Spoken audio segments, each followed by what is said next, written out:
I watched Arifureta in passing once, shortly before passing out from boredom. So when I watched the opening again, I sort of had deja vu. I was a bit like witnessing the Hindenburg crash again.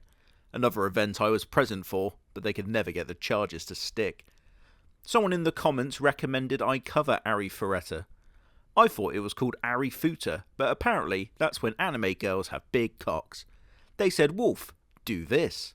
Well, I did, and you are going on the slab of grievances, sir or madam. A stone tablet that I carved the names of my enemies into, that I've hidden somewhere in the Himalayas. Thanks for that, I had a really, really fun time.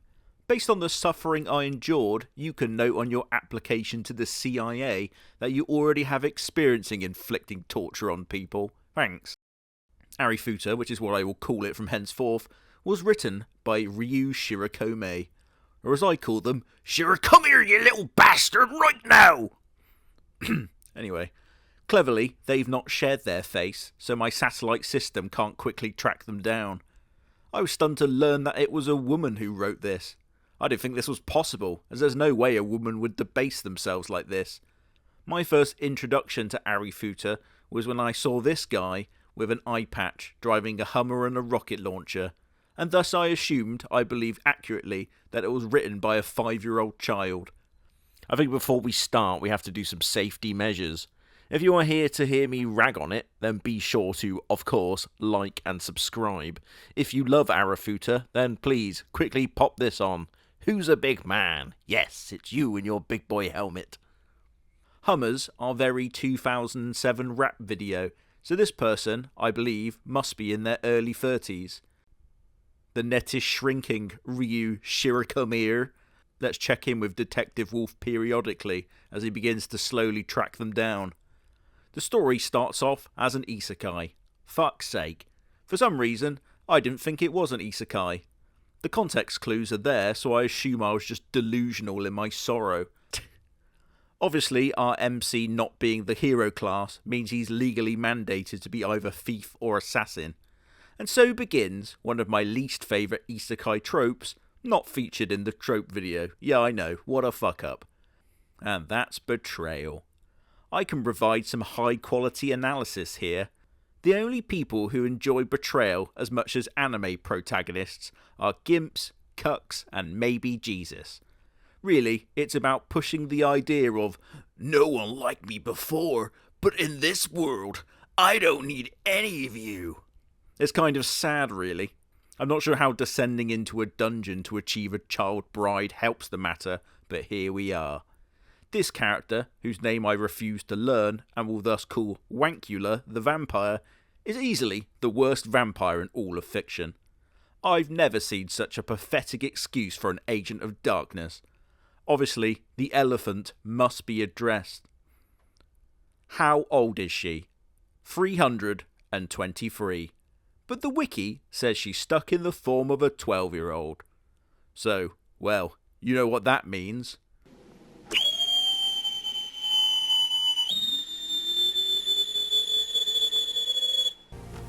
Notsuri! Notsuri, sir!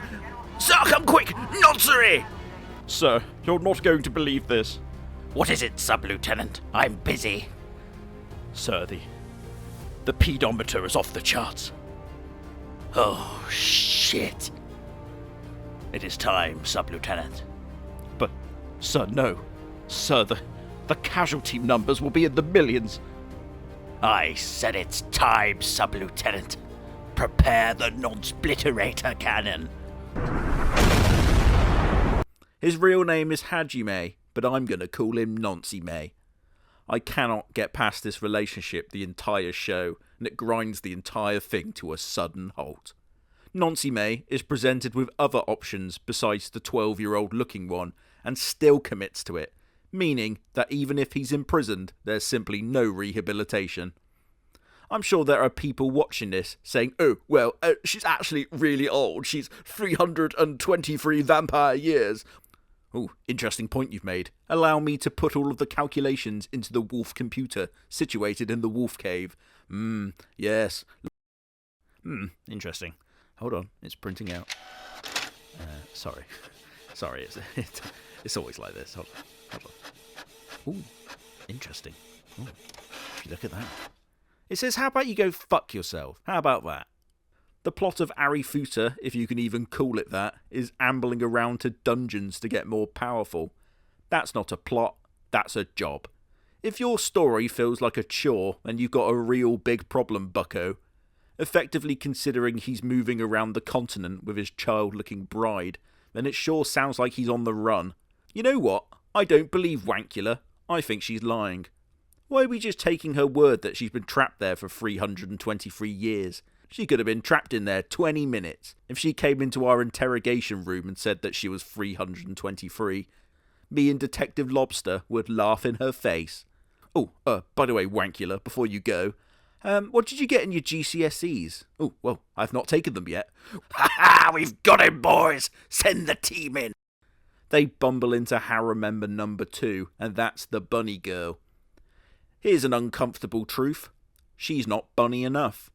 My rule for cosplay is that if you can cosplay a character with under 2 Amazon orders, then it's simply not a cosplay, and the same goes for furry bait as well. The whole allure of Lola Bunny was the deep shame you felt in your heart as you gripped your shaft.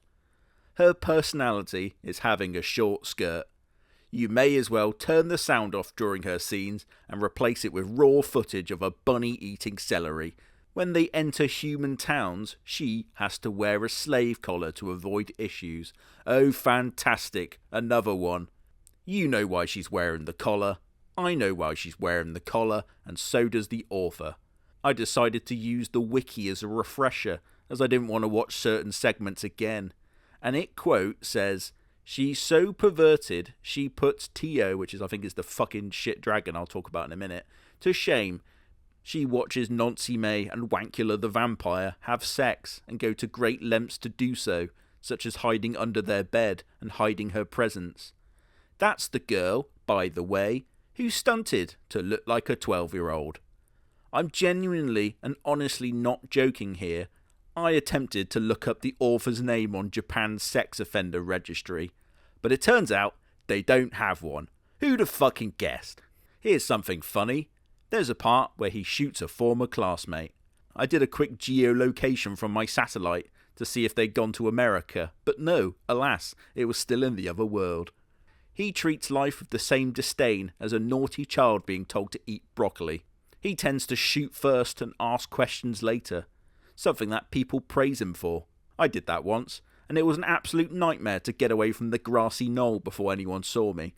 He then, for some reason, gets a dragon by shoving something up its arse, and weirdly, it's not even the worst part of the show. I suppose I could talk about her, but I don't know. She's basically Darkness from Konosuba, but completely unlikable and unfunny. Here's a fun fact about these type of women. I once talked to a girl who did gimp stuff online as a mistress. I'd like to clarify that I didn't know that ahead of time, so when she sent me a picture of a genuine ball clamp, you better believe I ghosted her instantly. I'm not taking that risk. What if she slips it on in the night like some sort of saw contraption? No thank you. Oh, and then he acquires a mermaid child, who is obviously enslaved and being trafficked. I wonder if mermaids have their own version of Amber Alert when nearby crustaceans begin the search. We get an element of plot where it seems that our plan is for Nancy-May to defeat God. You know what? I'm on God's side with this one. We've had our differences in the past after the whole Tower of Babel thing, but we made up for now in this unified front. Here's why I've taken this stance. Nancy-May has the ability, and I'm genuinely not fucking joking here, but he has the ability to automatically detect nearby children. I like to drop misinformation into my videos from time to time, mainly to entertain myself, but this, I can sadly say, is not one of them. I decided to post one of the Naruto clips to the Naruto subreddit, and boy did that work. Oh, obviously I've renamed his child detection ability to the pedar. Nancy-May picks up children at the same rate as the Pied Piper. At least the Pied Piper was talented at the flute. Let's, as I pause the writing process to watch more of this show, hand out a few awards for Season 1. MVP, America's military-industrial complex. The only entity that utilises more US weapons than Nancy-May is Israel. The runner-up goes to voluntary euthanasia campaigners. Previously it was a hard-fought battle with endless debates for many years, but after the release of Arifureta, then there's been a large uptick in people understanding the desire to die. Least valuable player for Season 1 goes to Gravity for not killing Natsume off in Episode 1. I've knocked a lot of people down crevices in my time, hikers mainly, as they can't get out and you can just come and eat them at your leisure like a prehistory snack drawer. If the guy that knocked Natsume down really put some effort into it, a lot of hassle could have been averted. That's one of the positives I saw people discussing online, that he actually has sex with the harem. That's like being proud of a child molester for being handsy. Lads, what the fuck? I'm fairly sure this whole thing was a joke, and I'm not messing with you here. It kind of all makes sense if you imagine it as a bunch of women making fun of the type of show that men would like. Okay, girls, what are we thinking? How about a guy, he has an eye patch and he has a child bride in a Hummer? Oh, yes, brilliant, Suzanne. How about he can make big stupid guns from nothing and a bunny girl with a fat ass? Oh, Susan, brilliant. What about a pedar? No plot at all. Yes, Queen. Anything else, ladies? Oh, I know. How about it gets 3 seasons despite being total fucking bollocks? I saw people say, oh, Season 1 was so great and filled with potential. I quickly checked the fabric of space and time to see if an alternate reality had manifested where this was any good. It led me to consider that perhaps there had been another worldwide outbreak of COVID, as I've never seen so many people who've lost their sense of taste. The funniest part was when they get angry at child slavers for moving kids around the world, which I believe, something to do with throwing stones in glass houses. It is worth talking about those who are isekai'd with Natsume, and they are split into 2 groups. Those with character designs and those without. Basically, a waste of paper. Ink was cruelly sacrificed to bring these creations into being. I think a medium-sized boulder would be more useful. I would bequeath him the name Baldric, and they would have to move him around like ancient Celts, and even then it would provide more to the party than these fucking idiots. I wondered why they only seemed to summon Japanese children, and then it quickly dawned on me. Summoning British children into a fantasy world prime for colonising is like unleashing smallpox on the Aztec Empire again. Americans, possibly even worse, collating all natural resources like dragons. You know what? I've done a 180 on the Merchild. My ego not too large to admit that I am, albeit extremely rarely, sometimes wrong. Her primary function in the group is to tell the annoying harem members to shut the fuck up and stop annoying me, so she's easily my favourite. They sadly abandoned her a short while later, which had me quite conflicted. As a pro-abandoning child activist, I supported this entirely. It was actually me that asked your dad to come out and get milk and cigarettes. I'm unbelievably bored. I'm trying to watch Season 2 as I write this, and I can conclusively say it's written how I shit, with great difficulty and then all over the place. I would try watching this in fast forward, but I'm scared it would brainwash me like in Black Ops. I'm hitting the skip episode button at an unparalleled pace. It's not even fun bad, where I get to cyberbully those who made it. It's just boring. I decided to entertain myself, wondering what kind of mileage that Hummer was doing in this economy. As a famously awful vehicle, I'd have personally gone with a Fiat Multipla as my harem mobile. The rest of the shortlist, if you're wondering, is the Ninky Nonk, Brum, and of course, Knight Rider. I should do this more often, fast forwarding. How about for the rest of the video, because I'm not fucking watching Season 3, I'm just going to make up the plot and pretend it's normal. Natsume and Wankula get cut off from the rest of the party by the fall of the Berlin Wall, and they set off to the ancient ruins beneath the city to explore its treasure vaults. Finding the ashen remains of the evil Lord of the Reich, Natsume makes the shocking discovery that the bad guy is trying to resurrect him as the Demon King. Priestess Girl, who I forgot to talk about from Japan, joins the group, but because of the treaty between her country and the Demon King, she doesn't help defeat him. After reuniting and changing the Hummer inexplicably to a Vauxhall Corsa, the group picks up a new harem member, a drifter called Smokey.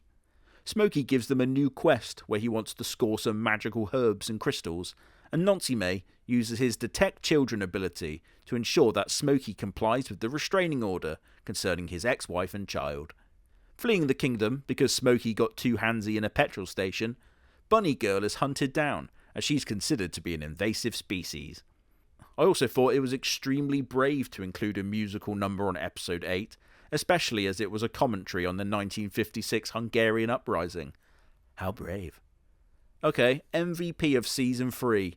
First Marshal Pettigold, the hero of the West Craven Empire. After a wonderfully animated battle versus Smokey the Drifter, he sacrifices himself to ensure the safety of his kingdom, despite seemingly being the bad guy all along. Least valuable player of Season 3, and I think we can all agree on this one, Reginald Fox Wallace. After making the awful decision to recruit Nancy May to the guild and giving him free and complete access to the dungeon, he should have honestly seen the kidnapping of all of the kingdom's children coming. I think it is actually possible to enjoy this. I've narrowed it down to 2 main groups. 13-year-olds and those who play with twacky twucks that go nee-noo, nee-noo, nee-noo. Wow, wasn't that fun? My torture, you little freaks. Feel free to like and subscribe, as I desperately need it. In exchange, I will give you this, a genuine piece of baldric. Bye.